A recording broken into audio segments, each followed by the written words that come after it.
Hello, hello mga kayangga! Hello po! Welcome back to our channel. Once again, I'm your narrator and voice actress for this channel, Miss Jem.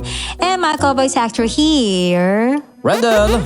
Yes, and as promised, lagi po tayong may kayanggaw of the day. Sino kaya? At ang ating kayanggaw of the day ay si... Ang ating kayanggaw ngayon ay si Singlay. Sabi dito, alas 4 na ng umaga na para akong bulating binuhusan ng sunrocks sa sobrang kilig sa storyang ito. Haha, especially dun sa mouth to mouth at yung nagkaaminan na sila ng feeling sa isa't isa. Grabe, nakakakilig itong storyang ito. And tama na, tinapangan niya ang loob at umamin siya kay Laura. Choco. Yun. Not the crime. Yun ang sabi ni Operative. Zinglay. Ayun, congrats sa ating napiling kayanggaw. Napili siya kasi nakakatawa yung ano niya. Para Yung mga siya entrada niya. Imagine niyo yung bulating binuhusan ng Sondrox. Magkikisay talaga yon. So ayun na nga, huwag natin patagalin mga kayanggaw. Humanda na kayo at kumapit na kiligin at kilabutan sa ating storya ngayong araw.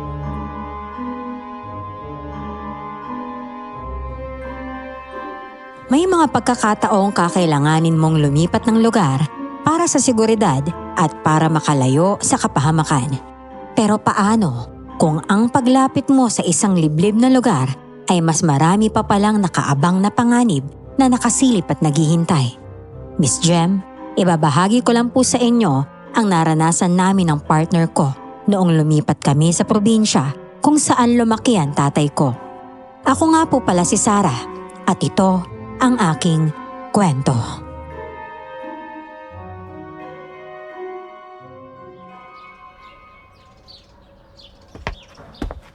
Ay nako, ano ka ba namang bata ka? Ayos ka lang ba? Tumigil ka na nga sa kakaiyak mo.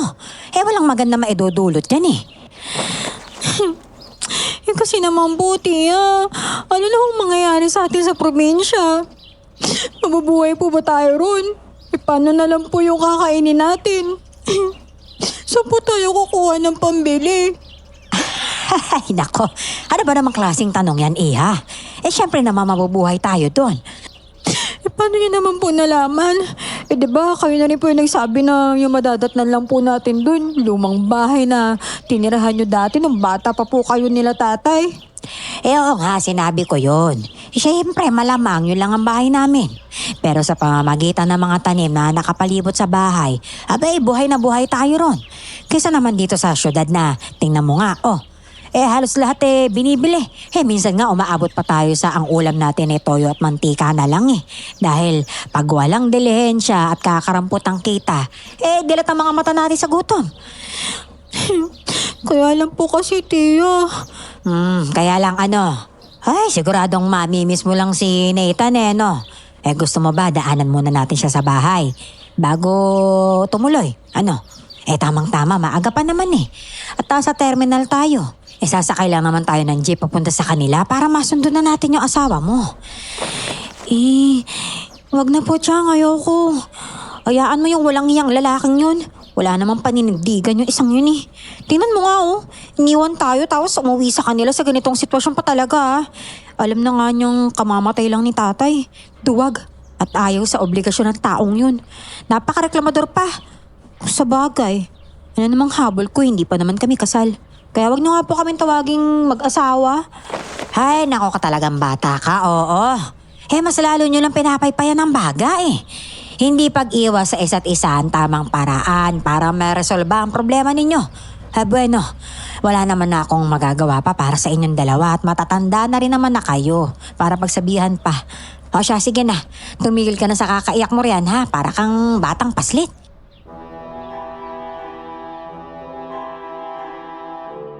Ang totoo niyan, isa sa mga dahilan kung bakit hindi ko mapigilang umiyak ay dahil sa kinahantungan ng relasyon namin ng live-in partner ko.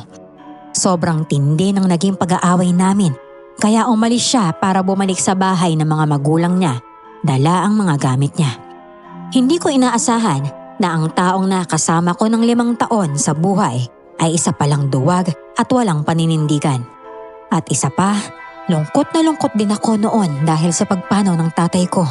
Dahil sa malubhang sakit sa atay na hindi man lang namin maipagamot dahil sa kawalan ng sapat na panggastos. Hinahabol pa kami ng loan shark na pinagkakautangan niya dahil sa pagsusugal nito. May iniwan siyang titulo ng lupa na pirmado niya na inasikaso niya para sa amin ni Tia. Pagkadating namin doon, nakita ko ang nakamamanghang ganda ng kalikasan sa paligid. Sinalubong din kami ni Chong Gogo na pinsan nila tatay. Ay, salamat sa wakas. Nakauwi na rin sa lugar na to. Abay, sa tinagal-tagal ng panahon ngayon lang nakauwi. Di ba po sabi nyo may bahay kayong naiwan dito?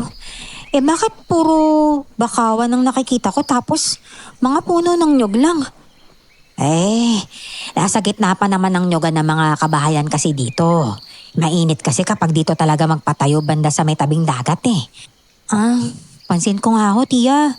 Mukhang mas mainit yata dito kumpara sa syudad. Huwag kang mag-alala. Gawa naman sa punong kape sa mga bintana at pader ng bahay Kaya presko pa rin lalo na kapag pagsapit ng gabi. Malapad din yung malaking kwarto ron. Sigurado ako magugustuhan mo yun. Mukhang maninibago po talaga ako dito, Tia.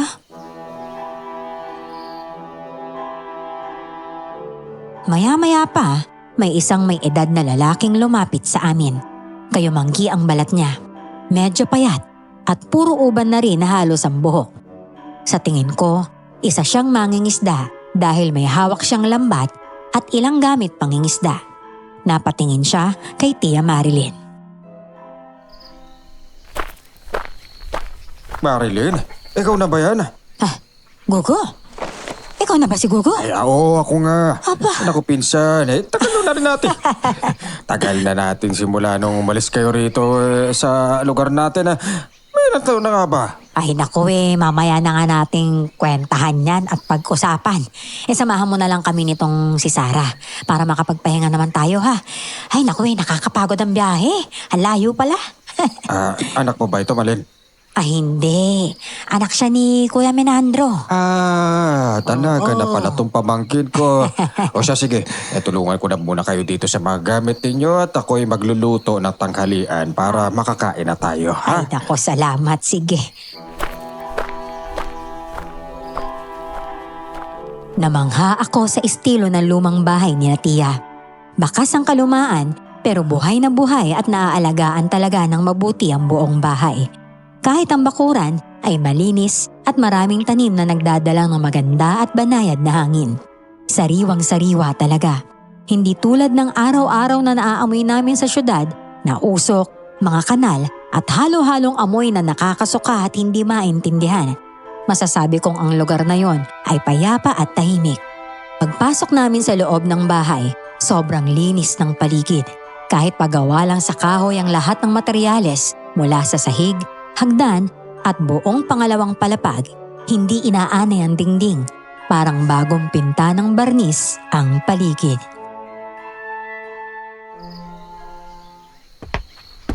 Pasensya na kayo at hindi ako nakapaganda sa pagdating ninyo. Kung alam ko lang sana na darating kayo, nakapaglikpit at nakapag-ayos man lang sana ako. Ay naku wag mo nang alalahanin yun. Biglaan lang din naman kasi yung pag-uwi namin dito Ano ba nangyari at bakit hindi ninyo kasama si Menandro? Ay naku pinsan, napakahabang kwento. Maraming nangyari sa amin nung nasa syudad pa kami. Abay, hinabol kami ng mga pinagkakautangan ng Kuya Menandro. Tapos idagdag mo pa yung pagkakasakit niya. Palibhasa kasi lulong sa bisyo at sugal.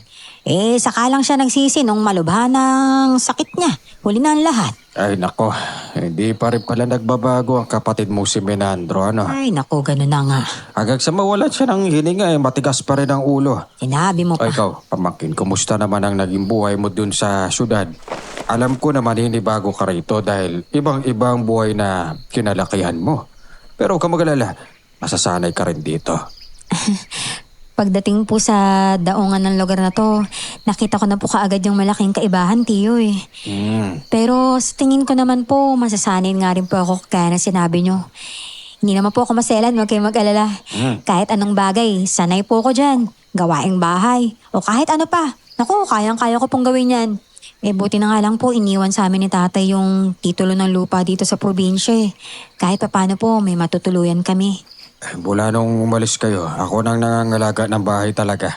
Malaki ang utang na loob ko sa pamilya ninyo dahil mula nang maulila ako ay kinupkop na ako ng mga magulang ninyo, Malin. Ang Tio Sito at Tia Magna ang pangalawang magulang ko ba? At kayo ni Minandro, tinuring ko na kayong mga kapatid kaya itong pangangalaga na lang ang naiwan sa akin. Pangangalaga ba ng ari-arian, yun na lang isinukli ko sa lahat. Ano ka ba naman? Nagdrama ka pa. Pamilya ka pa rin namin. Dahil sabay tayong lumaki eh. Kaya wag mo nang isiping may obligasyon ka. Malaya kang gawin kung ano man ang gusto mo. Dahil kung ano ang pagmamayari namin, sa'yo na rin. Wala ka na bang naging pamilya, Malin? Ay nako wala namang kwenta kung pag-uusapan pa natin ang mga bagay na yan. Hindi naman mahalaga. Ay nako, ikaw talaga Tia. Kailangan ding malaman ni Tio yung tungkol sa naging asawa mo, no? Ikaw na nga rin yung nagsabi kanina na kapamilya natin siya, di ba? Siya nga naman. Tama si Sarah. Alam niyo po kasi Tio, nasaktan po kasi tong si Tia nung hiniwalayan siya ng dati niyang asawa dahil sa matandang Japayuking ginayuma siya. Bukod po kasi sa di na kagandahan, masama pa yung ugali tapos ubod ng swapang.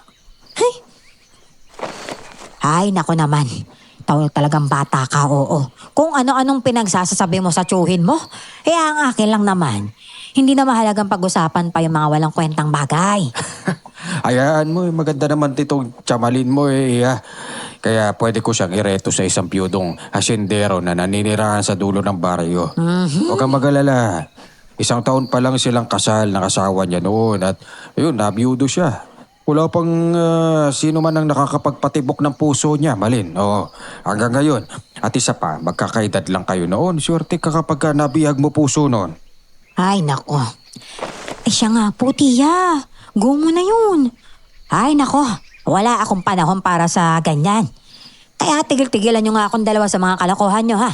Si Sarah na lang ang tulungan natin dahil kakahiwalay lang din yan eh. Dun sa kalibin niyang ugok. Kaya, ayun.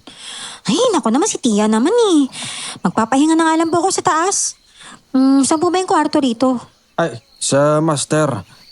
Doon para mas palaki. Doon sa may dulo. Ay, sandali. Hindi pa tayo tapos mag-usap. Ay, naku naman, Tia naman eh. Inaantok na po kasi ako. Kaya mauna na po ako magpahinga sa taas ha. Sige po, dyan na po muna kayo.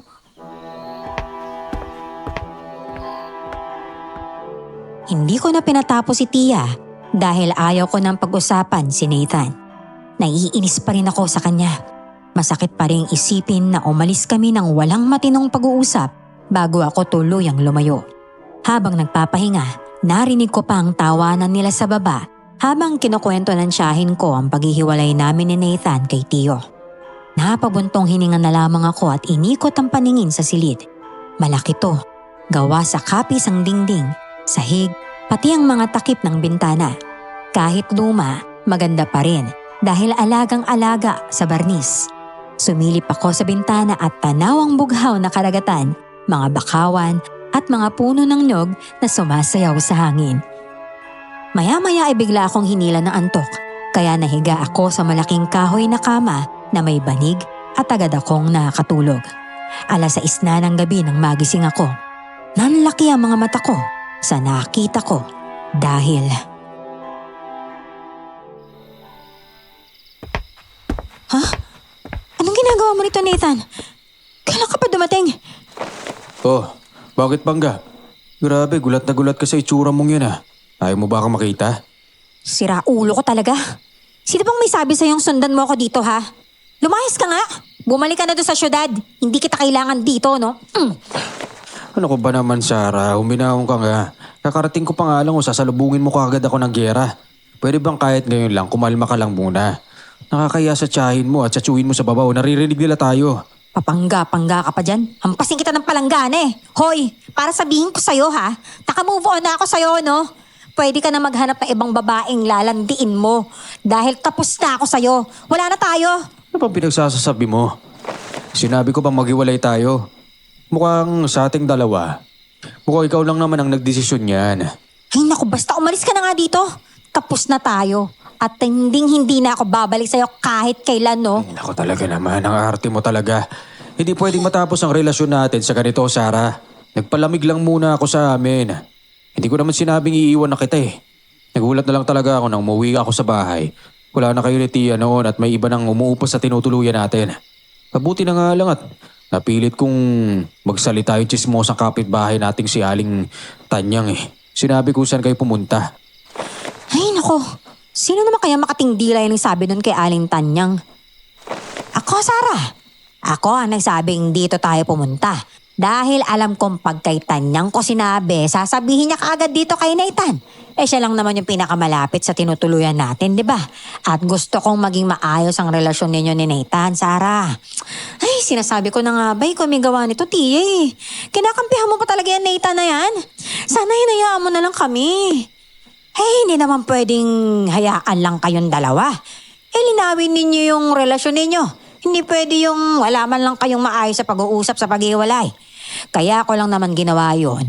Para kung sakali matuldukan yung relasyon ninyo. Kung sa pag-uusap na to magkabalikan kayo o hindi. Kahit man lang paano alam nating lahat ang magiging katapusan ng relasyon ninyo. Huwag naman kayong matulad sa amin ng dati kong asawa. Wala man lang kaming maayos sa pag-uusap. At dinaan lang sa pasaringan lahat. Napakahirap nun. Mas mabigat at masakit yun sa puso at damdamin, pamangkin. Tama si Tia. O, diba? Kailangan natin makapag-usap ng masinsinan tungkol dito. Kaya sige na. Iwan ko na muna kayong dalawa, ha? Mag-uusap kayo ng masinsinan. Pag-isipan ninyo ng mabuti. O siya, lalabas na muna ako.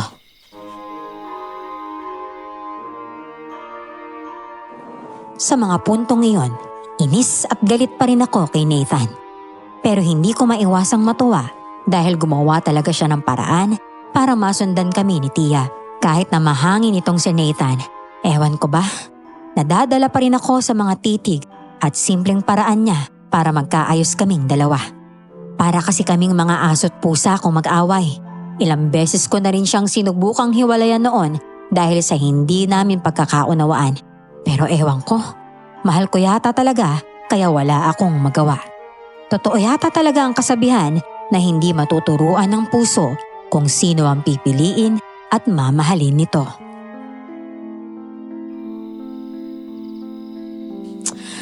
Ay, alam mo bang galit ako sa'yo ha? Alam ko. Alam mo pala At hindi mo na kailangang sabihin yon. Paano ba naman kasi ang tatay mo kung ano-ano nang ginagawa sa buhay? Ang sabi hanggang ngayon ay paikot-ikot pa rin sa paligid na tinutuluyan natin ang mga tauhan ng loan shark na pinagkakautangan niya. Ay nako, kaya nga kami umalis doon para makaiwas sa mga yun kung ayaw mo palang nadadamay sa utang ng tatay kung wala na ngayon, di sana hindi ka na lang sumunod dito, di ba? Ay, nagkamali talaga si Tia ng pinagsabihan ng address namin dito Baka mamaya masundan pa kami ng mga ugok na yun. Ay naku, ayoko na mapahamak no. Kaya pwede ba, Chope? Baka nasundan ka pa nila, lumayas ka na lang sa harapan ko, pwede ba? Ano ba? Teka, huwag mo naman ako itulak. Kaya nga ako pumunta dito para tulungan kayo. Tulungan. Ano na lang yung sasabihin ng mga tao kapag naghiwalay tayo dahil lang sa utang na hindi nabayaran? Aba, saka nakakalimutan mo na rin ata na magkaibigan ang tatay ko at ang tatay mo kaya hindi yun basta-basta papayag na magkahiwalay tayo ng ganun-ganun lang. At saka si Inay, sukang-suka na sa pagmumukha ako sa bahay. Pinapauwi na niya ako sa inyo. Anong gusto mong palabasin? Na napipilitan ka lang na pumunta dito dahil sa mga sinabi at inutos nila, ganon? Hindi sa ganon. Kung ganon, huwag ka na masyadong maraming satsat. Panira ka ng gabi ko Tabi nga dyan, gugutom na ako.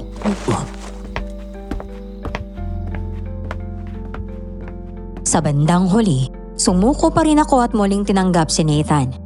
Napaisip tuloy ako na kahit gaano ako kagalit, ganun pala talaga makapangyarihan ang pag-ibig. Na ultimong pinakamatigas na puso sa mundo ay kaya nitong palambutin.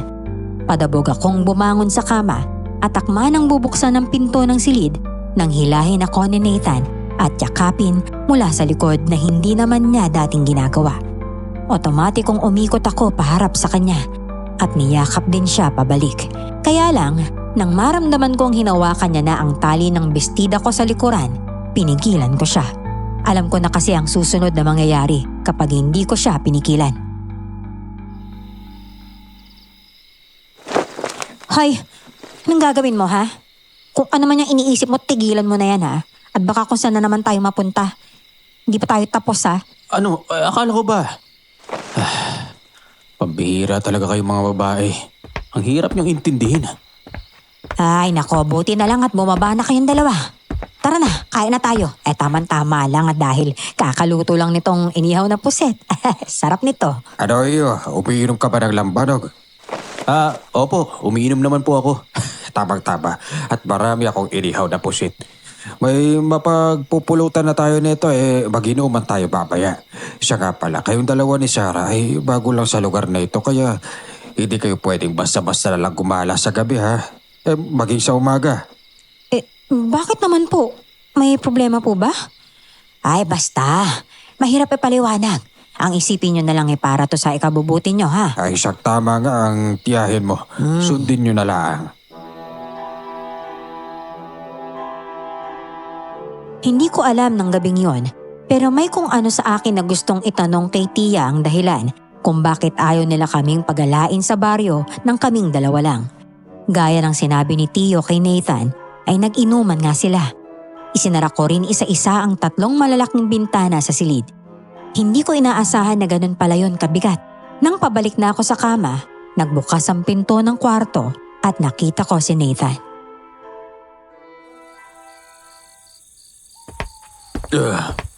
Oh, kumusta naman ang inuman nyo ni Tio? Tapos na kayo ha? Tapos na. Grabe no. Sobrang tahimik pala talaga sa lugar na to. Mukhang magandang manirahan dito. Kahit pa hindi magastos at malapit pa sa dagat. Kahit anong oras gustuhin natin, pwede tayo maligo. Ano, matutulog ka na ba? May nakita akong mga kobre camera yan sa aparador. Kunin mo na lang ha, diyan ka na lang sa lapag matulog. Hoy, ayos ka lang ba? Hindi ako matutulog sa lapag kahit pilitin mo ako no. Baka nakakalimutan mong bisita ako rito.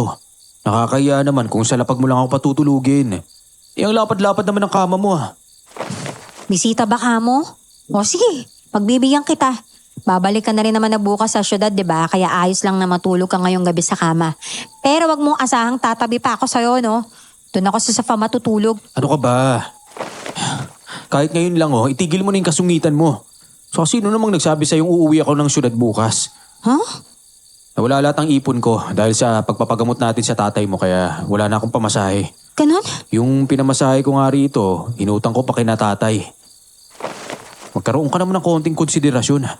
Pasalamat ka pa nga sumunod ako dito sa inyo para suyuin ka at sakyan yung kahibangan mo. Hoy, hindi kita pinilit na sundan ako dito, no? Ikaw yung kusang pumunta kaya magtiis ka. Visit na to. Hindi naman kita pinilit at wala ka namang obligasyon para sa akin, Nasundan ako dito. Hindi tayo kasal, no? Wala rin tayong anak. Kaya ang mabuti pa, maghiwalay na lang tayo, no? Oy, yung sinasabi mong kasal, kaya ko namang gawin yun. Yung mga bagay na gusto mong mangyari, okay naman sa akin yun Kung hindi lang tayo hinahabol ng pinagkakautangan ng tatay mo, edi sana wala tayo sa sitwasyon to. Inubos niya kasi sa sugal lahat Bakit pa kasi ako pumayag sa pagkakareto sa ating dalawa? Tingnan mo to. Kung ganun, anong gusto mong sabihin? Nanunumbat ka na? Samantalang nung na-aksidente yung tatay mo nun, sino ba yung tumulong sa pag-oopera sa kanya ha? Di ba si tatay din naman? Nung malakas pa siya? Kaya anong pinagpuputok ng butya mo dyan? Pasensya na. Kainis. Hindi ko sinasadyang sabihin yun. Di sinasadya. Nadala lang ako sa mga pangyayari kaya nasabi ko yun. Sorry na, huwag ka nang magalit dyan. Ako sa'yo. Sige na, papangit ka kapag pinagpatuloy mo yung pagiging galit mo. Payakap-yakap ka pang nalalaman dyan. May ala ka naman. Magsipilo ka nga muna. O may bulok na lambanog ka dyan Sige na, susundin kita ha, Pangga. Huwag ka na magalit.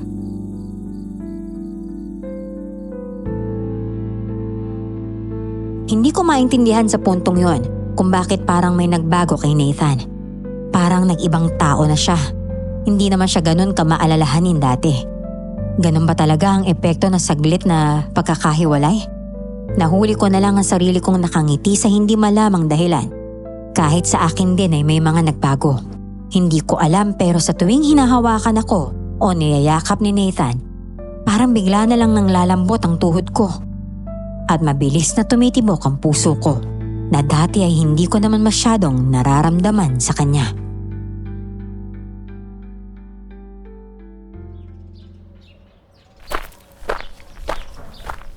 Nathan, sasama ka ba sa akin para manghuli ng alimango at alimasag ngayon alam mo bang binibenta ang mga yun pang export sa ibang bansa? Sa iba't ibang panig ng Pilipinas pa. Ah, talaga ho? O sige ho, basta turuan niyo lang po ako kung paano at saan banda makakahuli nun. Tamang-tama at wala pa akong trabaho ngayon. Umalis kasi ako sa pinagtatrabahuan kong talyer nung pumunta ako rito sa inyo eh. Huwag ka mag-alala. Akong bahala sa'yo. Sa lugar na ito, mabubuhay na kayo ni Sarah. Basta lagyan mo lang ng kaunting sipag at tiyaga. Hindi man katulad ng nakagisna ninyong buhay sa syudad. Papasa na to sa inyo. Tama ang tiyo nyo. Kaya ikaw, Nathan, ayusin mo na ang buhay mo, ha? At wag ka na masyadong maglalasing. Para hindi na kayo magkaroon ng problema ni Sarah. Alam mo naman ang bunganga nun, parang Armalite yun pagka nagsusungit. Ikaw naman, Sarah, bawasan mo naman yung kasungitan mo dito kay Nathan. Di ko naman po siya inaano pag hindi niya ako inunahan, no?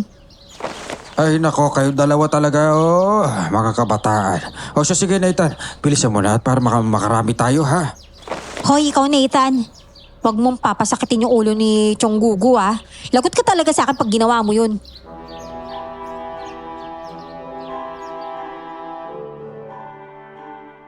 Nang makaalis na sila, naglinis na lang din ako sa bakuran at nag-ayos ng mga halaman sa likod bahay.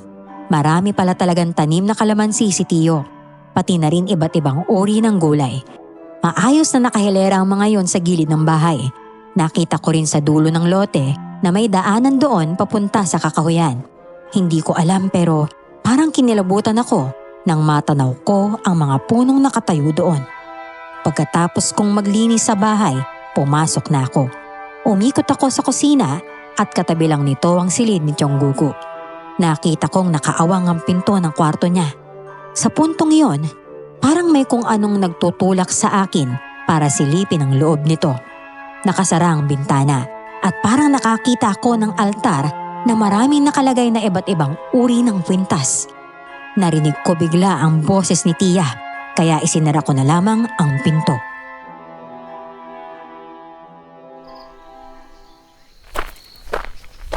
Hoy, kanina pa kita tinatawag na bata ka.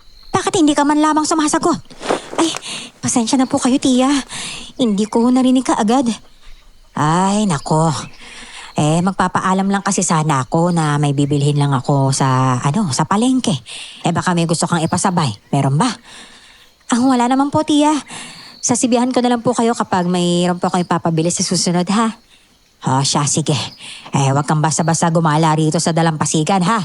Naku, masyadong delikado. Huwag matigas ang ulo, ha? Opo. At teka, paano niyo po ba nasabing delikado, Tia? Ano kasi? Maraming mga tao ang loko-loko sa paligid. Baka matipuhan ka dyan sa labas. Naku, mahirap na. Ay, naku, Tia naman, Hindi niyo naman ako dapat pag-alalahanin ng ganyan. Kaya ko na po yung sarili ko, Karatihin ko pa sila. Ay, naku, ewan ko sa'yo. Hindi natin kabisado ang mga naninirahan dito. Kaya kailangan mag-ingat. Ha?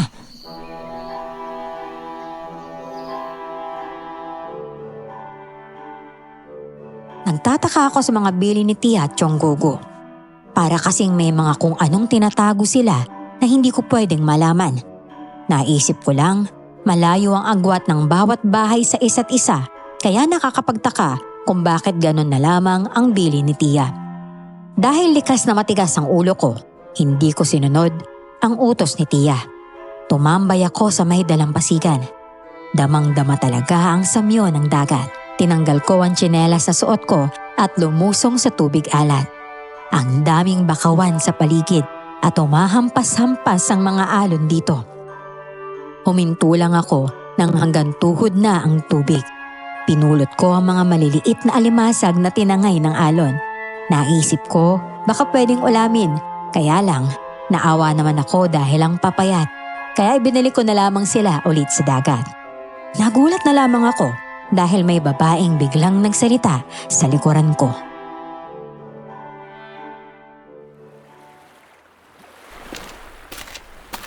Bago ka lang ba rito? Ay, limangong pangit! Diyos ko naman! Nagulat naman ako sa'yo, miss. Kanina ka pa ba dyan sa likod ko? Pasensya ka na ha. Mukhang nagulat pala kita. Hindi pamilyar yung mukha mo sa akin eh. Kaya sa tingin ko, bago ka lang dito. Oo, bago lang ako dito. Diyan ako tumutuloy sa bahay na may pangalawang palapag. Nung nakaraang linggo lang kami lumipat dyan. Ganun ba? Ako nga pala si Berna. Doon ang bahay namin sa dulong parte. Kung nakikita mo yung tuyuan ng mga kopra, malapit lang doon yung bahay namin. Sara nga pala yung pangalan ko. Napapagot kasi ako doon sa loob ng bahay eh. Kaya ayun, napagpasyahan kong tumambay muna dito. Mamayang hapon pa naman yung uwi ng nobyo ko saka ni Tio. Tapos si Tia naman, nagpunta sa may palengke. Ako naman, tamang hinatiran ko lang ng makakain yung asawa ko. Tapos, pabalik na rin sana ako sa may bahay nang makita kita rito eh.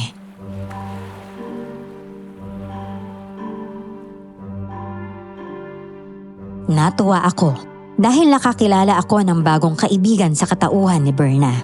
Maganda siya. May kulot at mahabang buhok na hanggang baywang. Palangiti rin siya kahit seryosong magsalita. Kaya naman naging magaan kaagad ang loob ko sa kanya. Nagkakwentuhan kami tungkol sa pamumuhay dito sa baryo. At niyaya niya akong mamasyal minsan kung may libreng oras ako.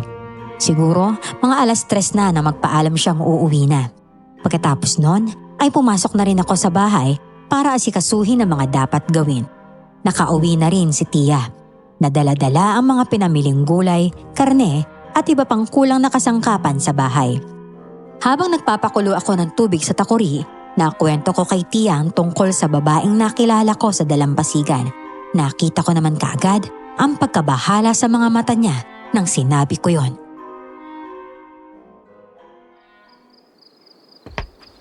Ay, nako naman, oo. Di ba't pinagsabihan na kita na huwag kang basta-basta makikipag-usap sa kahit kanino pag wala ako, lalo na doon sa may dalampasigan. Ay, Tia naman eh. Nabuburyo na kasi ako dito sa loob ng bahay. Hindi naman pwedeng magkulong na lang ako dito habang panahon, no? Ay, nako ka talagang bata ka, oo. Sige, kung mapilit ka talaga. Pero kailangan sa susunod, ha? Lalabas ka ng bakuran natin na may dala kang proteksyon sa katawan para hindi ka gambalain ng ibang nilalang na naninirahan dito. Ibang nilalang? Ano po bang ibig niyo sabihin, Tia? Nandito na kami. Grabe, nakakapagod din maghapon pero marami naman kami nahuli ni Tio. Kumusta ka, Pangga? Abutan mo naman ako ng kape, oh. Okay ho, senyorito. Pwede ba? Pagod ako. Maayos naman akong nakikiusap sa'yo eh. Ay nako, mag-aaway na naman ba kayong dalawa? Ito kasing si Sara eh. Aray ko naman. Dahan-dahan naman mainit to, oh. Sus, dami mo namang sinasabi. Magkape ka na dyan, senyorito. Ano ba yung pinag-uusapan ninyo kanina? Yan kasing pamangkin mo. Binilinan ko nga, diba, na huwag lumabas ng bahay dahil delikado. Pero napakatigas sa ulo yung lumabas pa rin. Alam naman natin na marami pa rin manlalason, mambabalis, at mga lahi ng aswang na nakatira dito sa baryo natin, diba? Baka kasi makursunadahan siya, mahirap na. Sa mga lahi ng aswang na naninirahan dito, ayos lang yun.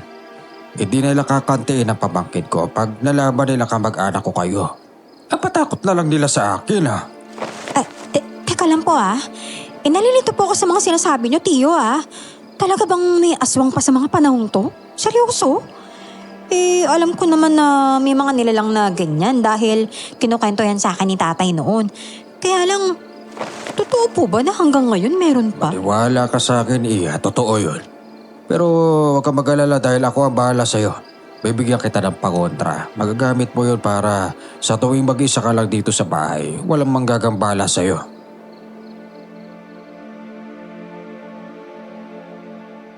Hindi ko alam kung paano ako maniniwala sa tiyuhin ko ng mga oras na yon. Pero bilang respeto, tinanggap ko ang inabot niyang medalyon.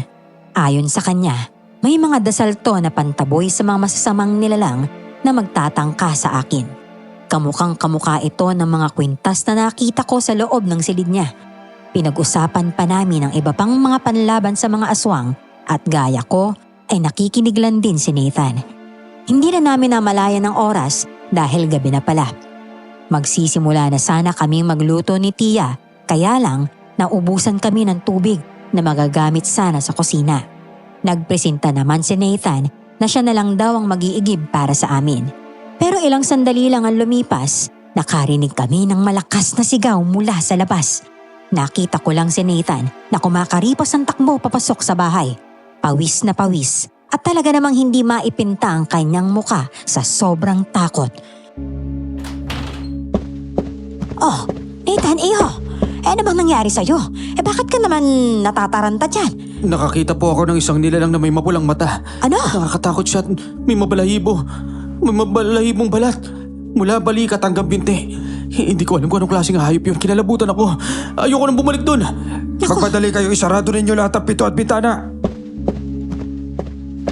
Isinarado nga namin ang lahat ng bintana at pinto. Nakita kong nagsaboy ng asin sa paligid si Tia sa lahat ng sulok ng bahay.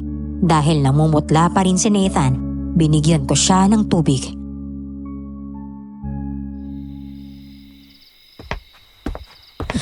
Oh, tubig. Minahon ka nga. Parang hindi ka lalaki kung makaakto dyan. Ito kaya makakita ng nilalang na yon. Baka hindi ka na makalabas ng bahay niyo eh.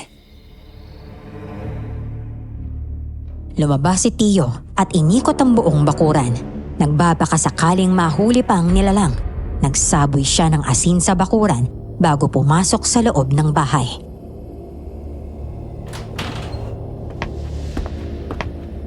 Sigurado akong aswang na uwak-uwak ang nagpakitang yun kay Nathan. Siguro ay nalaman na nilang may dayong naninirahan dito kaya nagmamatsyag. Teka, ano pang gagawin natin, Tio? Wala. Malalakas sa mga tulad nila pero hindi naman sila nananalo sa mga kabaryo natin. Huwag kayong mag-alala.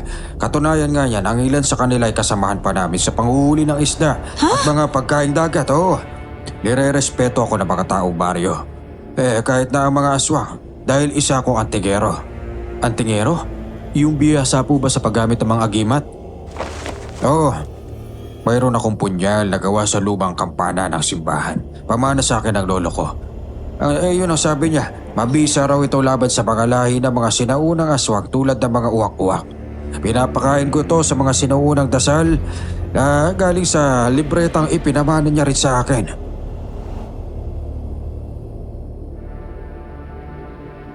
Ipinakita sa amin ni Tio ang punyal na gawa sa tanso.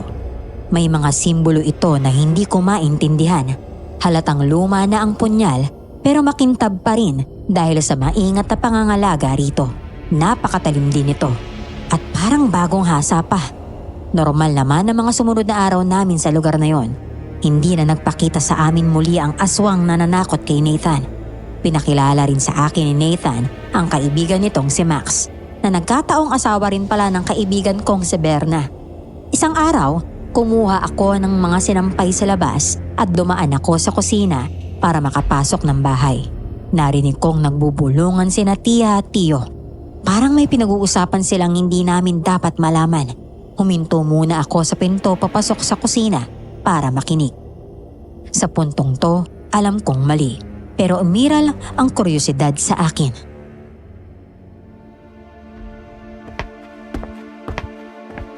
Sigurado ka bang ayos lang na hindi malaman to ng mga bata, ha?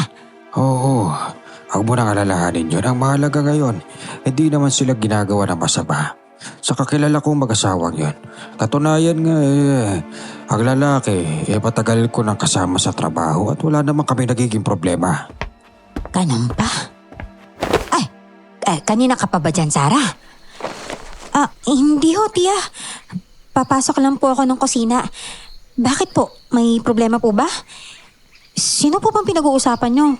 May dapat po ba kaming malaman? Wala naman. Pinag-usapan lang namin ang tiyuhin mo yung mga dati naming kaibigan. Di ba, Hugo? Tama at malin mo. Wala yun. Huwag nyo nang alalahanin.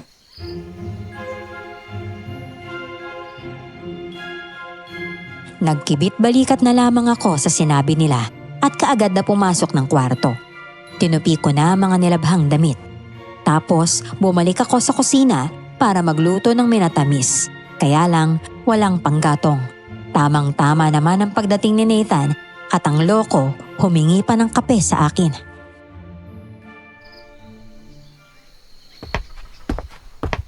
May kape na dyan.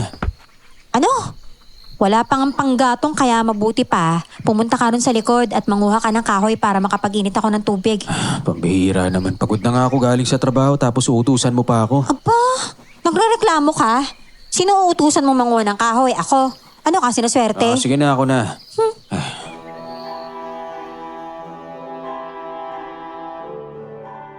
Nagkamot na lang siya ng ulo saka lumabas para sundin ang inutos ko.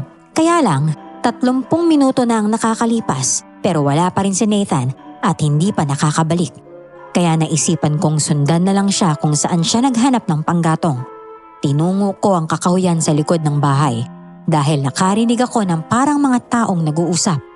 Hindi nga ako nagkamali dahil nakita ko ron si Nathan hawak-hawak ang isang palakol at nakikipagtalo sa isang may edad na lalaki.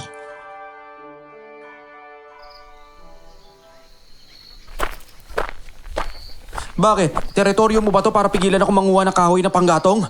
Sinasabi ko lang sa'yo na huwag kang manguha ng mga saga rito dahil sagrado ang bahaging ito ng gubat at baka maparusahan ka. Wala akong pakialam kung sagrado ang lugar na to. Hindi ako naniniwala sa mga sabi-sabi na yan. Kaya kung ako sa'yo, huwag mo na akong pigilan. Hindi mo alam ang sinasabi mo, binata. Dayo ka lang dito kaya mas makakabuti kung sumunod ka na lang sa mga nakaugalian bago ka mapahamak dyan. Hoy, Nathan! Ano na naman bang gulo yan, ha? Bakit ka ba nakikipagtalo kay Lolo? Alam mo, wala ka talagang galang sa mga matatanda eh. Pinapakialaman niya ako eh. Bawal daw ako manguha ng mga sanga ng kahoy dito. Parang ilang piraso lang naman, masyadong madamot. Narinig ko kasi yung pinag-uusapan nyo kanina. Galang naman natin yung gusto nila, no? Dayo lang tayo rito. Kaya dapat respetuhin natin yung tao rito. Matagal na silang naninirahan sa lugar na to eh.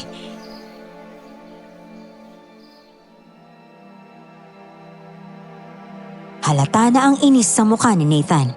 Kilala ko siya. Hindi siya basta-basta nagpapatalo kapag ginusto niya. At walang makakapigil doon. Maya-maya pa'y dumating din si Tio at Tia. Nagtanong sila kung ano ang nangyari.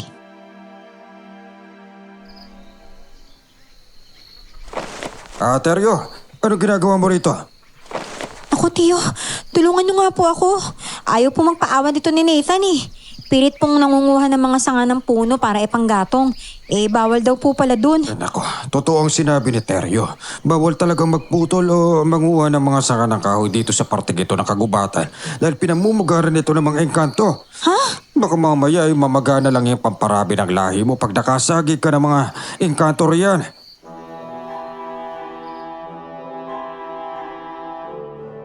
Sasagot pa sana si Nathan, kaya lang siniko ko siya, kaya hindi na siya umimik. Sinabihan na lamang siya ni Tio na sa kabilang parte ng gubat manguha. Agad naman tong umalis para wala na ring maging gulo. Samantala, nagkagulatan naman si Tia at si Mang Teryo. Hindi ko alam pero parang may kung ano sa mga mata nila na para bang silang dalawa lang ang nagkakaintindihan.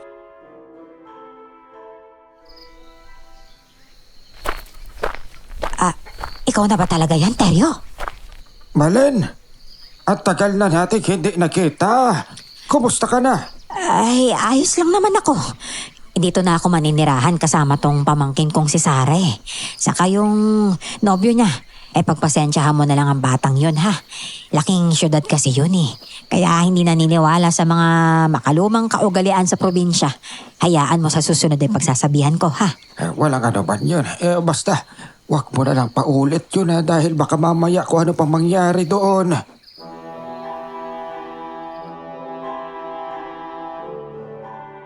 Napansin ko ang pag-aalala sa mukha ni Tiyong Gugo nang makita si Mang Teryo.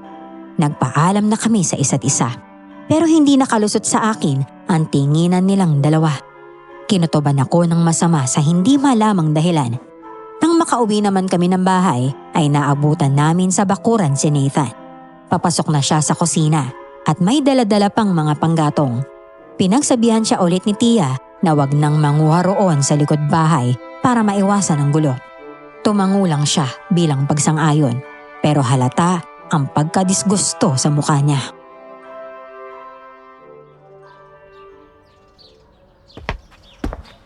Kayo dalawa, huwag na kayo makikipag-usap ulit dun sa teryo na yun ha. Po? May problema po ba? Basta, wala na masyadong maraming tanong. Sundin nyo na lang ang inuutos ko dahil para din naman ito sa kapakanan ninyo. Ay siya nga naman. Sundin nyo na lang ang tiyo nyo ha. Medyo masungit kasi yun si Teryo. Baka maubos ang pasensya no. Pag nangyari pa ulit yun nako. Ayoko na lang magkagulo ang pamilya natin. Sinasabi ko sa iyo. Ang hirap naman dito, ang daming bawal sa lugar na to.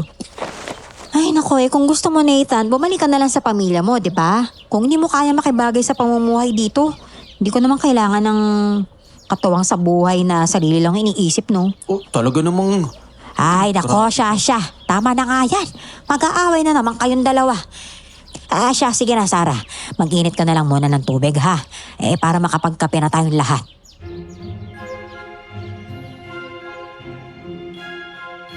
Hindi ako mapakali. Parang may kung anong bagay na pilit itinatago si Tia at Tiyo sa amin. Mula nang mapansin ko yon, naging alerto at handa na ako sa mga bagay-bagay sa paligid ko. Paminsan-minsan, dumadalaw din si Berna para makipagkwentuhan. Dala-dala niya minsan ang mga shell na ginagawang kwintas at palamuti para maibenta sa bayan. Napansin ko ring dumidistansya si Berna kay Tiyo, habang si Tiyo naman ay normal lang ang pakikitungo sa kanya pag nasa bahay namin siya. Minsan, kainuman din ni Nathan ang asawa nitong si Max. Lagi ko ring napapansing binibilinan ni Tiyo si Nathan na dalhin ang pangontrang medalyon na gawa niya. Kahit halata sa mukha niya ang inis, sinusunod pa rin niya ang bili ni Tiyo bilang respeto. Ramdam ko ang pagbabago sa kanya mula nang lumipat kami rito sa probinsya. Isang umaga, hindi ko inaasahang makakatanggap kami ng magandang balita.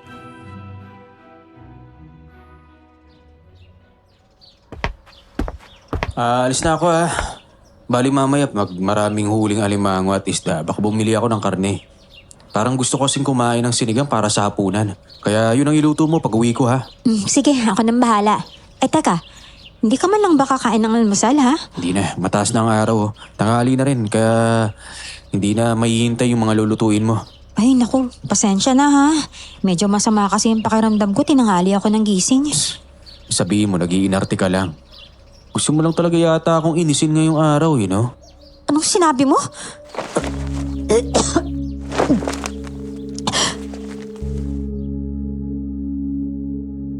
Hindi ko alam, pero nakita kong dumaan sa mga mata ni Nathan ang pag-aalala nang makita niyang halos maduwal ako. Napatakbo ako sa lababong gawa sa yero sa kusina at nagsuka ng nagsuka. Puro tubig lang ang nilabas ko at sobrang nahihilo na rin ako. Ramdam ko ang paghagod ni Nathan sa likod ko. Bumilis ang tibok ng puso ko ng mga oras na yon. Ngayon ko lang naramdaman ang ganong kakaibang ikinikilos niya. Hinagod niya ng marahan ang likod ko.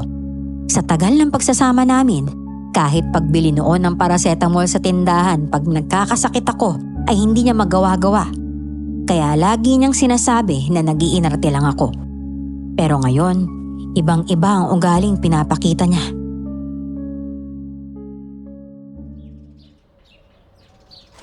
Hoy, ano ba?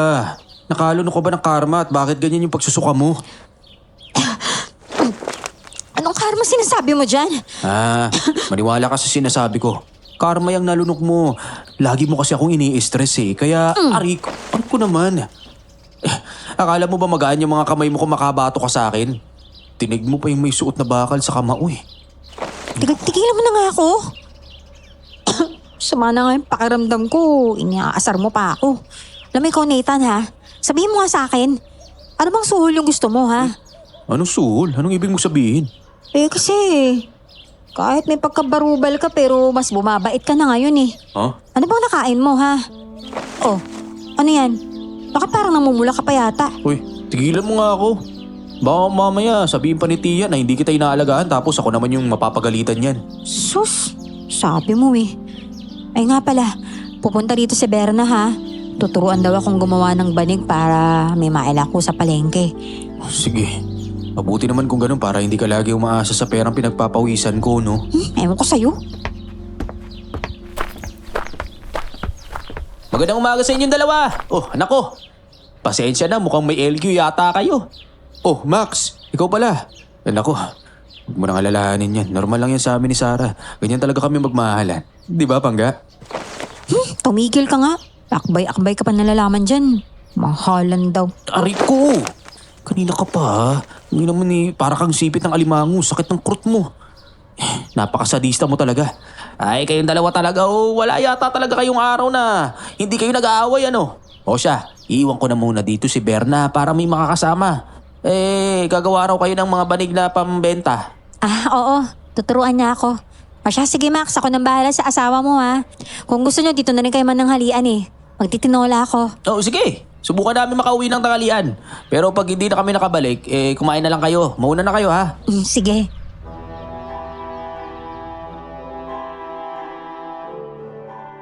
Pumasok na kami ni Berna sa bahay.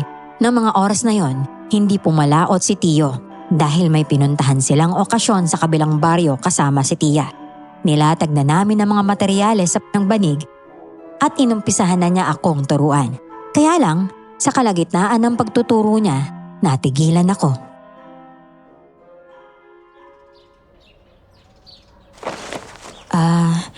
May napansin ka bang kakaibang nangyari sa'yo nitong mga nakaraang araw? Ha? Gaya naman ng ano? Gaya ng pagsama ng pakiramdam. Hindi ka ba nahihilo o hindi ka ba nagsusuka? Teka, paano mo nalaman yun? May samang hula ka yata eh. Kasi kanina lang ha, bago umalis si Nathan, bago kayo dumating, sumama ng husto yung pakiramdam ko. Sobrang pangit talaga, yung parang pinabaliktad yung sikmura ko. Kaya naduwal ako. Naku, palagay ko kasi buntis ka. Ano? Ako? Buntis ako? Paano mo nasabi? Kasi ano at tingnan mo nga yung mukha mo. Namumutla ka. Saka hula ko lang naman yun. Ganon? Naku, oo nga pala. Ilang linggo na nga pala akong hindi dinadatnan. Posible nga kaya lang kasi, hindi ko alam kung matutuwa ba si Nathan kapag nalaman niya to. Mahal ka naman ni Nathan, di ba? Maniwala ka, matutuwa siya pag nalaman niyang magkakaanak na kayo, no? Kaya lang, may ipapayo lang ako sa'yo, ha? Ano naman yun? Pag nagkapagpa-check up ka na sa bayan at masigurado mong ang buntis ka, huwag kayong maglibot sa gubat sa likod ng bahay nyo, ha? Yung maraming kapunuan doon. Pagsabihan mo rin si Nathan, ha? Ha? Bakit naman? Basta, para to sa kaligtasan nyo, kaya sumunod ka na lang. Saka kapag kailangan mo ng tulong, nandito lang ako.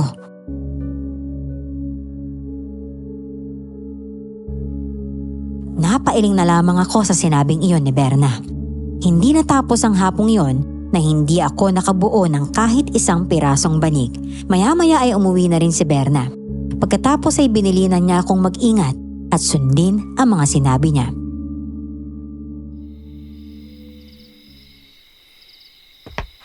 Uy, alam mo bang kanina pa ako naghihintay sa'yo rito ha? Sabi mo kanina ipagluto ka ng sinigang. Naggabi na't lahat wala ka pa rin. Pasensya na, nakipag-inuman kasi ako kasama si paring Max eh. Yan, diyan ka magaling eh. Sa pakikipagtagayan. Saan ba talaga kayo nakapag-inuman? Ha? Gano'n ba kalayo yun? Sa bahay ng isang kaibigan ni Max, diyan lang sa may punuan sa likod. Ano? Naku, delikado daw dun eh. Yun yung sabi sa akin ni Berna, huwag ka raw pumunta dun. Ay naku, ano ba naman yan? Ano bang kabaliwan yan? Pagod na ako, Sarah. Magpatulog ka na nga. Ay.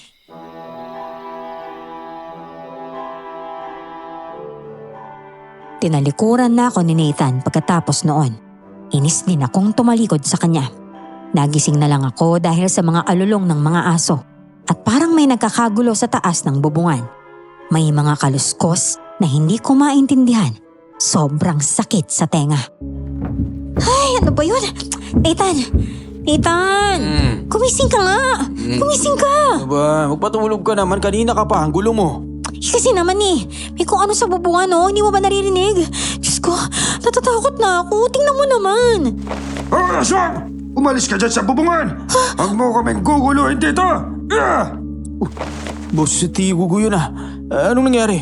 Dito ka lang, Sarah. Lalabasin ko lang, ha? Sige. Kunin mo yung punyal ko, Nathan. Sa taas ng altar sa may sala, bilisan mo! Nasaan po yun? Nang tawagin ni Tio si Nathan sa baba, dali-dali na rin akong napasunod sa kanya. Grabe ang kabog ng dibdib ko ng mga oras na yon. Hindi ko alam kung ano ang gagawin ko. Lumabas sila ng bahay at lalabas na rin sana ako. Kaya lang pinigilan ako ni Tia, kaya napasilip na lamang ako sa bintana. Narinig ko pa rin ang pagaspas ng pakpak ng kung anong malaking ibon sa taas ng bubungan na paikot-ikot. Hindi pa rin kasi ako sigurado kung ibon ba yon dahil napakadilim. Diyos ko, ano po bang nangyayari sa labas, Tia? Bakit po sila nagkakagulo? Saka ano po ba yung nilalang na nambubulabog sa taas kanina? Eh nako, mga uwak-uwak. Inaatake tayo ng mga uwak-uwak na yon. Hoy! Ikaw! Umalis ka sa bubungan ni na Marilyn! Dahil kung hindi makakatikim ka sa aking aswang ka! Subukan mo lang lumapag dito! Papapatay talaga kita! Ito sa'yo! Tanggapin mo tong asin at bawang! Walang epekto sa mga uwak-uwak ang hawak mo, Gugo! O ikaw, inaswang! Bumaba ka rito at malulumpo ka talaga sa akin! Nakita kong pumulot ng bato si Mang Teryo. Saka binulungan niya ito sabay pukol sa aswang na nasa taas ng bubong. Gumewang-gewang sa ere ang aswang. Saka nagtatalon sa bubong ng mga kapitbahay at tuluyan nang nawala sa kadiliman. Agad namang tumakbo si Mang Teryo sa direksyon kung saan naglaho ang aswang. Sa tingin ko, si Teryo at ang pamilya niya may gawa nito. Eh teka, yun! Alam naman dito sa baryo na sila nga ang lahi ng uwak-uwak na aswang. Kaya nga ilag sa kanila ang mga tao rito eh. Eh pero, paano mo naman maipapaliwanag yung tungkol sa pagtaboy niya kanina sa uwak-uwak na nasa taas ng bubungan? Marahil palabas niya lang yun para kunwari inosente sila sa mga nangyayari. Ganon. Posibleng may iba pa silang katugo na naninirahan dito at ginawa nilang kasabwat. Ano man ang posibleng anggulo kailangan natin pag-isipan. Ha? Naku, ano ba yan? Nalilito na ako, Tio.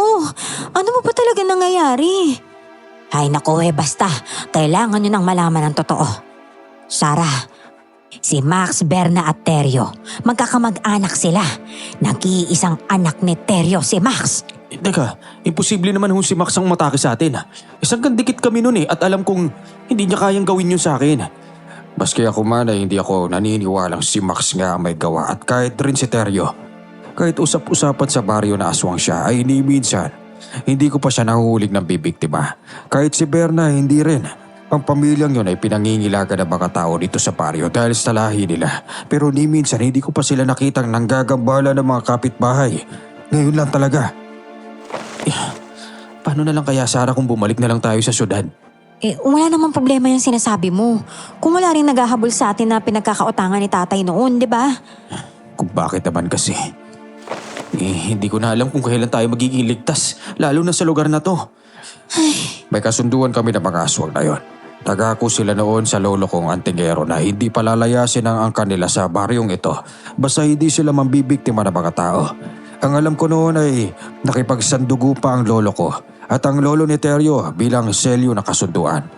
Pinakisamahan ko pa nga mga yan para sa ikabubuti ng lahat pero hindi ko alam ang ginagawa nila. Eh kahit ako nga rin eh.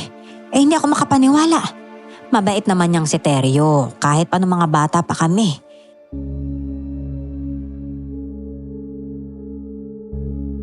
Puno ng tanong at pagkalito ang mga utak namin ng gabing yon. Pilit hinahanapan ng sagot ang mga pangyayari. Kinaumagahan, maaga akong nagising para makapagluto ng agahan. Nangangasim na ang tiyan ko noon sa di malamang dahilan.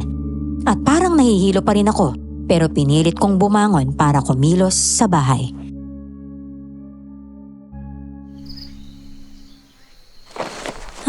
Ay, siya nga pala. Oh, baunan mo. Baka mamaya niyan, mayanggaw ka pa pag nakasalo ka sa ulam ni Max mamaya, no? Ano ako, nakikisalo ng ulam, no? Hindi Sus, kung di pa kita kilala. O sige na, ayoko makapagdebate sa'yo kaya si Tio na lang ang tatanungin ko. Alam mo, manahimik ka na lang umagang umaga. Oh, ano to? Teka, adobo? Salamat naman at nahanap mo rin ang konsensya mo para alagaan ako. Tama lang yan. Magiging mabuti kang may bahay kapag kaganyan ka sa akin. Ewan ko sa'yo. Ay kayo dalawa, nagpapangayon na naman kayo umaga-umaga. Kahit ganun ang nangyari kagabi, makitungo pa rin kayo na maayos sa kanila, ha? Pero po kasi Tiyo, parang mas nilalapit lang po natin yung sarili natin sa kapahamakan pag ginawa natin yan eh. Hindi. Tayo ang magpapalapit sa kanila sa patibong na inihanda ko. Palitan ninyo yung medalyon na suot ninyo. Ito, kunin ninyo. Ano po ito? Panibagong medalyon na naman? Hindi ordinaryong medalyon yan. Yan ang makakapagprotekta sa inyo sa oras na malagay kayo sa alanganin. Teka, talaga po bang gumagana yung medalyon na to? Kasi kung sinabi niyong aswang nga sila Berna, wala naman ako nakikitang naging epekto nito sa kanya kahit araw-araw kami nagkikita. Saka lang ito epekto. Lalo na ang bisa nito pag nasa alakaning sitwasyon na kayo. Mapapaso ang sino mang mananakit sa inyo. Pero mas mabisa pa rin talaga kung may taong nakakaalam ng aral ng kanan na makikipaglaban sa mga nilalang na tulad nila. Huwag ninyong aalisin sa tabi ninyo ang bagay na yan, ha? Yung pinuntahan namin ni Max nung isang gabi. Talaga bang teritoryo ng mga aswang at ibang nilalang yon, Tiyo? Kasi ilang beses na kasi akong dinala ni Max sa lugar na yon. Sa mga kaibigan niya na nakatira sa parting yon para makipag-inuman pero hindi naman ako napapahamak. Ang mga aswang na yan ay marunong makipagkapwa. Hindi sila gagawa ng pagkilos o hakbang na madali sila mabubuko. Sa tingin ko, ang bagay na yan ay parte lang din ng mga plano nila para palabasing inosente sila at walang gagawing masama. Pero ang totoo, pinag-aaralan lang nila ang galaw ng mga kagaya natin mga tao para mas madali kayong kumagat sa pae nila. Mga hindi marunong tumupad sa usapan yan. Kung laro ang gusto nila, yun ang ibibigay natin sa kanila.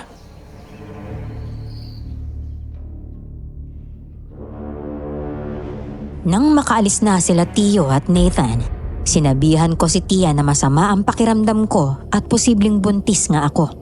Kaya nagpa siya kaming pumunta ng center sa bayan at ayon nga sa pagsusuri, ay talaga ngang nagdadalang tao ako. Laking tuwa naman ni Tia nang malamang magkakaapo na siya. Namalengke muna kami sa bayan bago umuwi at pagdating namin sa bahay, naabutan namin si Nathan na naglalaga ng nilagang kamote.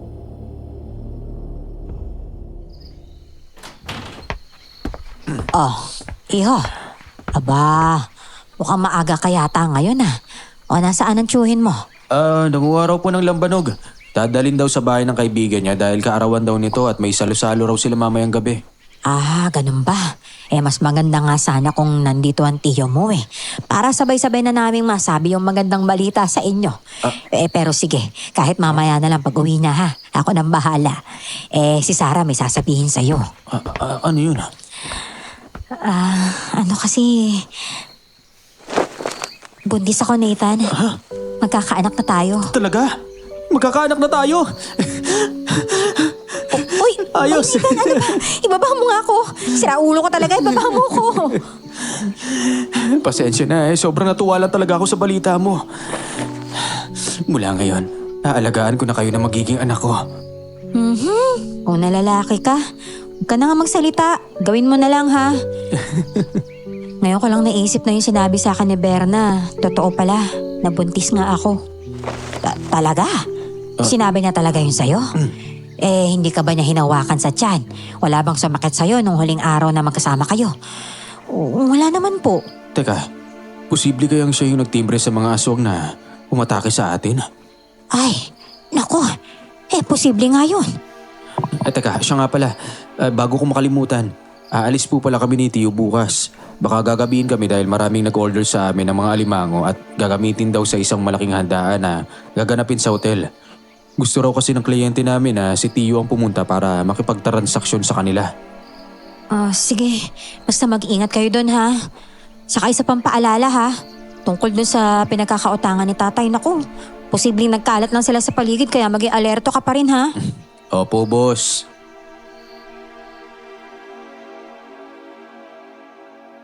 Ganun nga ang nangyari kinaumagahan. 4:00 pa lang na madaling araw, umalis na sila Nathan at kami na lang ni Tia ang naiwan sa bahay. Dahil walang magawa, nilinis namin ni Tia ang buong bahay, pati na rin ang lumang bodega na katabi nito at inayos namin. Nakatulog naman sa silid nito si Tia. Kaya nagpahinga muna ako at naligo. Pagkatapos, hinubad ko na ang medalyon na pinasuot sa akin at iniwan ko to sa banyo. Isang pagkakamali na muntik ko ng pagsisihan sa buong buhay ko. Kinahaponan, dumalaw sa akin si Berna. Sinasabi sa akin ang isip ko na hindi siya papasukin, pero kalaunan nanaig pa rin ang pagtitiwala at pagkakaibigan namin kaya pinapasok ko pa rin siya.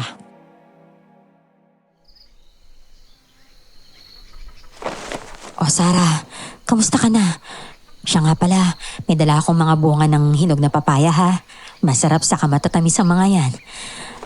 Ay nako, oo nga no, parang ang sarap kainin. Salamat ah.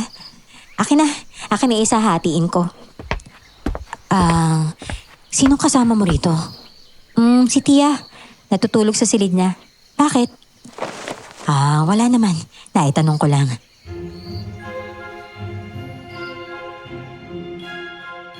Kinain na namin ang hinog na papaya habang nagkukwentuhan.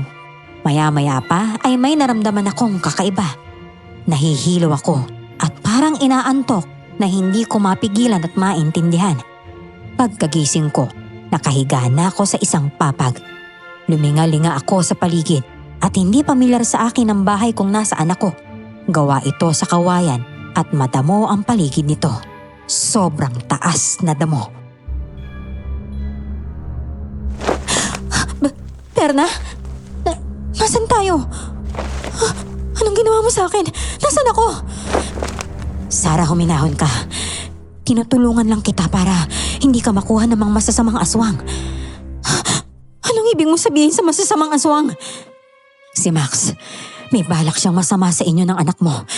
Malakas na uri siya ng aswang kaya baka mapahama kayo. Kahit may kaalaman sa karunungang kanan si Mang Gogo, sa tingin ko ay hindi yun uubra. Teka, pwede mo naman sabihin na lang to kay Tia, di ba? Kung nag-aalala ka talaga sa akin. Sabihin mo nga, paano pa ako magtitiwala sa'yo niyan? Pakinggan mo ako ng mabuti, Sarah. Kaibigan na rin ang turing ko sa'yo. At ayoko kayong mapahama kaya sana naman maniwala ka. Huwag kang mag-alala dahil sasabihin ko naman sa kanila. Sa ngayon kasi, mabango sa pang-amoy ng mga uwak-uwak ang batang dinadala mo. Basta magtiwala ka lang, Sarah.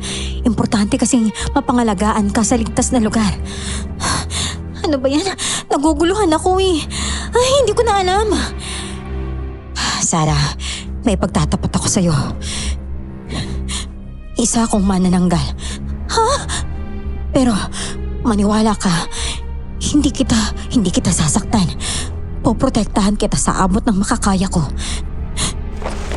Sige, basta mangako ka na wala kang gagawang masama sa amin ha. Natatakot ako sa pwedeng mangyari sa amin ng batang dinadala ko. Hindi ko alam kung ano ang gagawin ko ng mga oras na yon. Pagkatapos ng pag-uusap namin ni Berna, umalis na siya. Paglabas niya sa pinto, nagpalingalinga ako sa paligid. Dahil hindi naman nakatali ang mga paa at kamay ko, nagkaroon ako ng pagkakataon para makatakas. Tumakbo ako palabas ng bahay na pinagdalhan sa akin. Nakaabot na ako sa may palayan nang mabangga ko ang isang matandang lalaki. Papadilim na rin ang mga oras na yon, kaya lalo akong natakot. Dahil si Mang Teryo pala ang nakabangga ko. Aswang kayo! Layuan niyo ako! Layuan niyo ako pakiusap! Hindi, pakinig ka sa akin. Hindi kita sasaktan, Iya. Narito ako para tulungan ka. Saka kung ako man ang aswa, dapat hindi na kita tinulungan nung inatake ka noong nakaraang gabi. Ganon din yung sabi sa akin ni Berna. Pero pakiusap naman po. Hindi ko po naisisilang yung anak ko sa mundo. Tapos nagbabadya na pong mawala. Huwag naman po. Bumitaw ako sa pagkakahawak ni Mang Teryo at nagpatuloy sa pagtakbo. Nanginginig talaga ang mga balikat at tuhod ko pero hindi ko magawang tumigil dahil sa oras na gawin ko yon, mapapahamak kami ng anak ko. Inisip ko na lang na sana hanapin ako ni Nathan para iligtas. Kala ko makakatakas na ako dahil isang liko na lang sa dulo ng bandang kaliwa ay hindi na masukal at sementado na rin ang daan. Kaya lang, hinarang ako ng isang lalaking matangkad at sobrang baho ng amoy. Nang tingalain ko kung sino ang nakita ko, si Max. Napaatras ako ng bahagya dahil sa sobrang gulat. Namumula kasi ang mata niya at nakangisi pa ng nakakatakot. Saan ka naman pupunta, Sarah?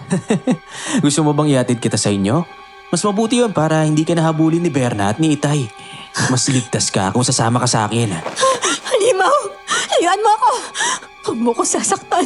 Huwag mo ko sasaktan, parang awa mo Hindi na! naman kita sasaktan. Halika na, sumama ka sa akin. Yeah! Hoy! Ikaw na hayop ka! Huwag mong kakantiin si Sarah, kundi ako ang makakalaban mo! Hinawakan ng mahigpit ni Berna ang kamay ni Max para hindi siya makawala at binanggit ito sa ere. Nagpupuminglas ang uwak-uwak pero wala siyang magawa sa higpit ng pagkakahawak ng babaeng manananggal. Nakakalimutan mo ba kung sino asawa mo? Bakit? Tinrato mo ba ako bilang asawa, ha? Kaya bago pa makapinsala tong kamay mo, babaliin ko na. Yeah! Tuso ka talagang babae ka! Akala mo ba basta-basta lang ako magpapatumba? Tigilan mo. Dahil hindi mo ako matatalo kahit anong gawin mo! Talipandas ka. Hindi ka naaapektuhan sa kulam na ginawa ko sa'yo. Kaya pupunteriyahin ko na lang ang butot kalamnan mong hayop ka! Walang epekto sa akin yan! Yeah! Yeah! Pilit na kumakawala si Max sa pagkakahawak ni Berna at bumulusok sila sa lupa. Sinapak ng matindi ni Max si Berna kaya tumilapo nito sa damuhan. Pero agad din siyang nakabangon at muling sinugod si Max. Maya-maya pa ay narinig ko ang boses ni Nathan na isinisigaw ang pangalan ko. Nakita ko silang patakbong tinutungo ang direksyon ko. Kasama niya si Tio at Tia.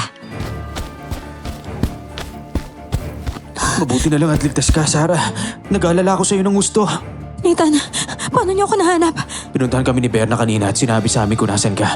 Nalaman niya kasing kukunin ka ni Max kaya inunahan niya na to sa pagguha sa'yo. Pinlalo ni Max na kunin ka dahil alam niya wala na kami ni Tio sa bahay. Kung ganun, totoo nga yung sinabi ni Berna na gusto niya ako iligtas. Hey Max! Tanggapin mo tong agupit na butot bagay! Yeah!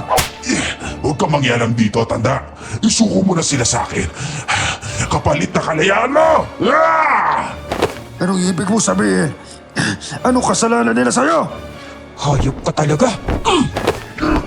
Pakilang mo hirap at talang bitawan mo na. Hayop ka talaga. Humanda ka sa akin. Gusto mo ba talaga malaman kung anong kasalanan na ginawa nila? Si Marilyn lang naman ang dahilan kung bakit nagdudusa. Ang nanay ko nung nabubuhay pa siya. Ano na naman ang nagawa ko sa'yo? Matagal akong nawala sa baryong ito. Wala akong kinalaman sa mga pinagsasasabi mong halimaw ka. Marahimik ka! Alam ko na may relasyon kayo ni tatay noon. Max, matagal nagtapos ang sa amin ni Marilyn. Bakit mo pa inuungkat yan? Wala akong pakialam kung matagal na o hindi. Basta, hindi ko makakalimutan ang relasyon nyo na ang naging dahilan kung bakit nawala ang nanay ko.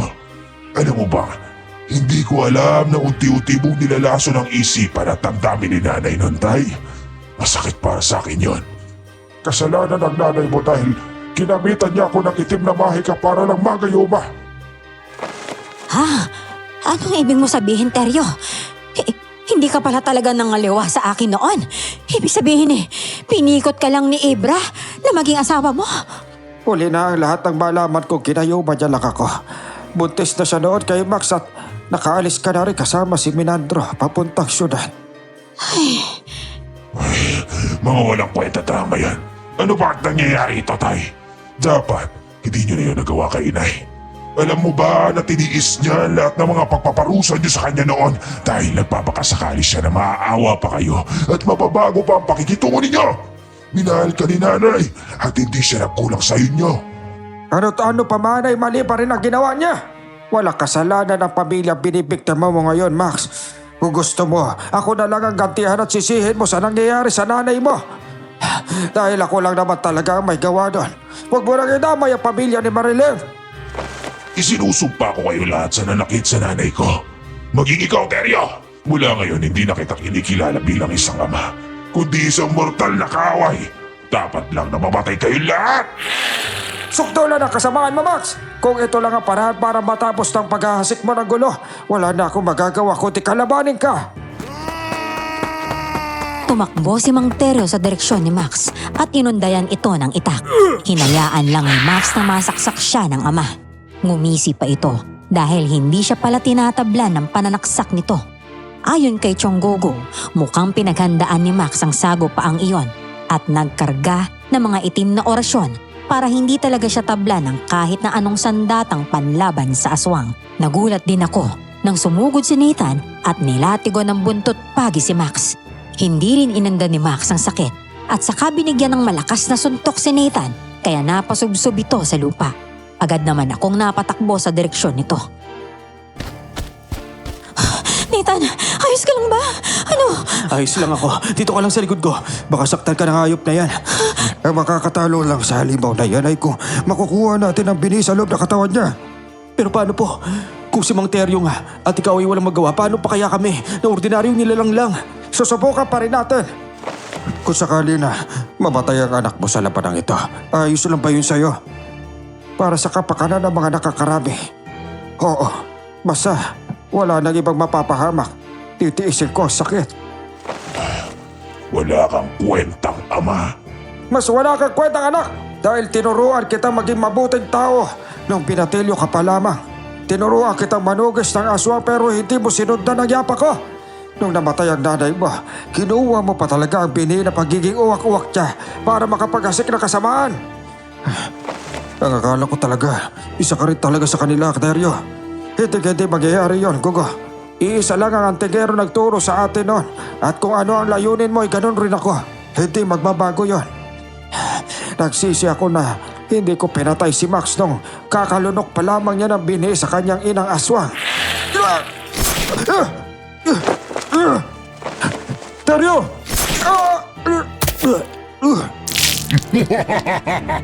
Napaluhod na lamang si Mang Teryo dahil sumuka siya ng pagkarami-raming dugo. Tumawa lang ng napakalakas si Max.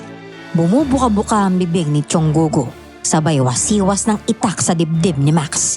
Pero kahit na lumusot na to sa likod niya at tumagas na ang napakaraming dugo, wala pa rin itong epekto sa kanya. Tinulungan na rin ito ni Nathan. Hinampas niya ito ng paulit-ulit gamit ang buntot pagi, pero wala pa rin nangyayari. Ha! Akala ko totoong kaibigang turi mo sa akin, pero hindi pala. Isa kang malaking traidor. Heto sa'yo! Ah! Ako na!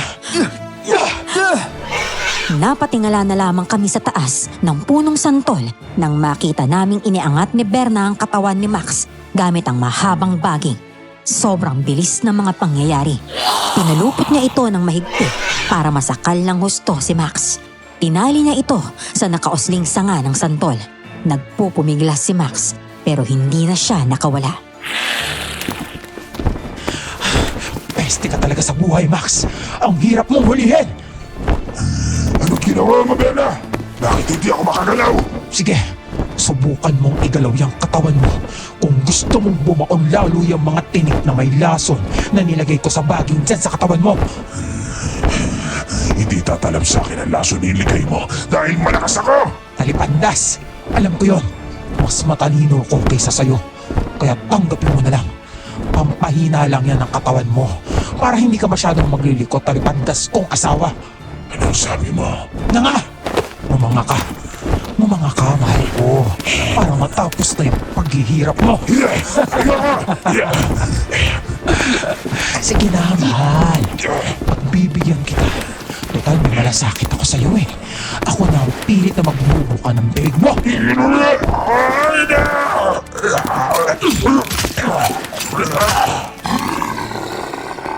Halos masuka kaming lahat sa ginawa ni Berna. Sa pilitan niyang ipinasok ang kanang kamay sa bunganga ni Max at dinukot ang lalamunan nito hanggang sa mapunta sa sikmura. Tapos dinukot niya ang binhi ng aswang. Natapos na rin sa wakas ang gulo. Ibinaba ni Berna ang bangkay ni Max. Napahagulgol na lamang sa iyak si Mang Teryo. Kahit ano pa man kasi, anak pa rin ang turing niya rito. Kahit kinakalaban siya nito, mananaig pa rin ang pagiging ama nito kay Max. Matapos ang lahat, umuwi na kami sa aming bahay.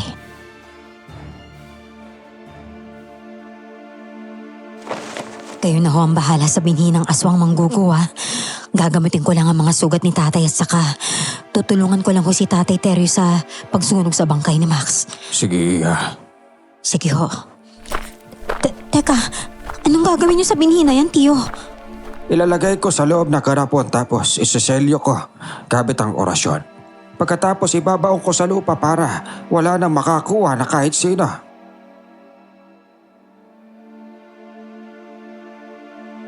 Bumalik na rin sa normal ang buhay namin ni Nathan. Hindi na siya masyadong bugnutin gaya ng dati. Kahit paano, ginagawa niya na ang tungkulin niya sa aming mag-ina. Ilang buwan din ang lumipas at lumaki na rin ang husto ang sinapupunan ko.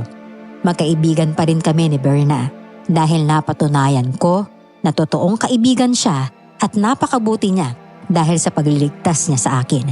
Malaki ang pasasalamat ko sa kanya dahil kung hindi dahil sa kanya, siguradong pinaglalamayan na kami ng anak ko. Isang araw, habang naglalala ako ng mga banig na paninda, tinawag ako ni Nathan. Inalalayan niya akong makatayo.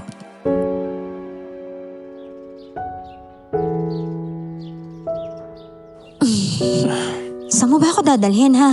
Basta sumama ka na lang sa akin.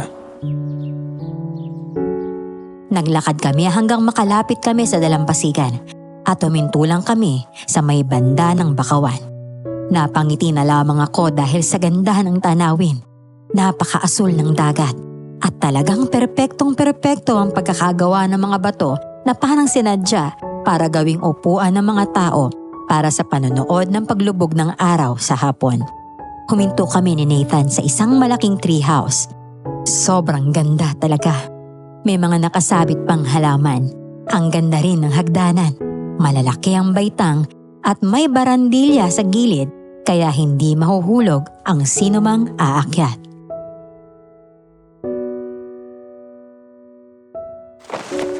Dahan-dahan lang sa pag-akyat ha.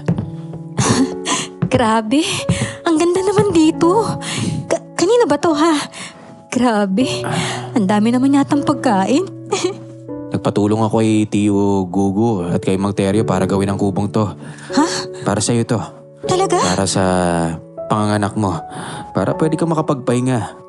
At syempre, para makita mo rin yung gusto mong tanawin. Tsaka, nakikita mo ba yung daungan? Malapit lang yun dito kaya mapupuntahan ko kaagad kayo kapag gusto ko. At kailan ka pa naging ganyang ka-sweet ha? Yung totoo. Ayaw mo ba? Ano ka ba? Siyempre gusto ko, no? Sadyang nasurpresa lang talaga ako sa ginawa mo. Salamat ha. Nagustuhan ko talaga. May gusto pa sana akong hilingin sa'yo. Oy, Nathan, ano ka ba? Ba't ka ba lumuluhod? Tumayo ka nga. Will you marry me?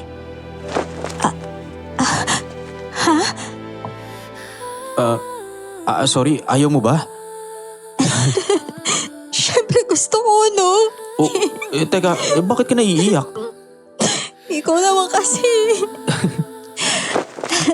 Masaya lang ako kasi hindi ko inaasahan na bala ka palang makasalan ako. Akala ko kasi habang buhay na lang tayo magka-live-in. Ako ba? Siyempre hindi totoo yun, no? Kailangan may basbas ng Diyos ang pagsasama nating dalawa. Ipinapangako ko na hindi man kita mabigyan ng marangyang buhay, mabibigyan naman kita ng nag-uumapaw na pagmamahal. Wow! Uy, grabe. Ang ganda nitong singsing Gintong perlas to Uy, napakamahal nito. Saka kumuha naman ng pera pambili nito ha. Hindi ko binili yan. Binigay lang sa akin yan ng kaibigan kong badyaw na naninisid. Pinagawa akong singsing para mairegalo ko sa'yo. Talaga? Grabe, ang bait naman ng kaibigan mong yun. Uy, syempre hindi libre yan, oh. Humingi siya ng tagay pag broken hearted daw siya. At gusto niya nga nun, yung pinakasariwang huli ng alimango para sa pulutan.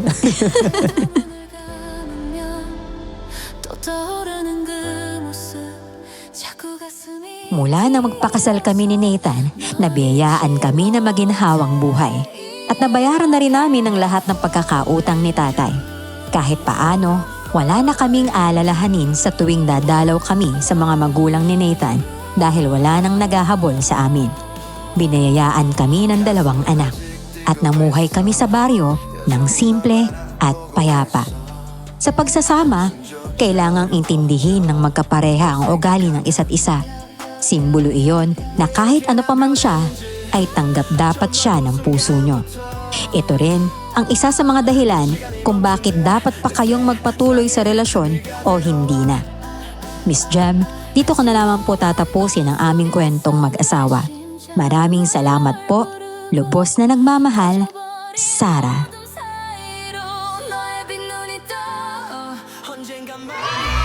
At ayun na nga ang kwento ni Sarah at ni Nathan. Nathan. Diba?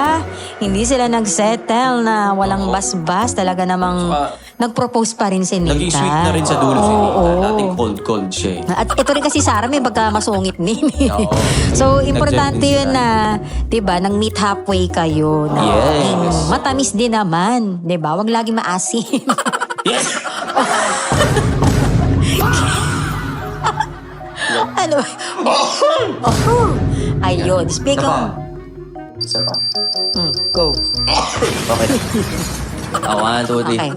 Ayun, Ayun, diba? diba? But, speaking of diba, syempre, ating kwento, syempre kailangan i-mention din natin yung mga naging aswang natin sa kwento natin ngayon, diba? Ano nga yun? Pwede na? Uwak-uwak. Oo, uwak-uwak. Yan. Iba pa pala yung wak-wak sa uwak-uwak. Oo, iba pa siya. So, kung may experience kayo pagdating dun sa ganung aswang or love story, pwede nyo i-comment dyan sa baba. Yan, para syempre, mababasa natin yan. At anong gagawin natin yan? Syempre, sila yung magiging kayanggaw of Pwedeng the maging day. kayanggaw of the Yes. day, diba? At ayun na nga, syempre, kung nagustuhan ng video, like, Comment. at mag-comment, i-share na rin. At kung hindi pa nakaka-subscribe, mag-subscribe na po kayo dahil tayo ay road to 100k na. Konting kembot na lang. Maraming salamat. At magkita-kita po tayo sa susunod nating video. Thank you!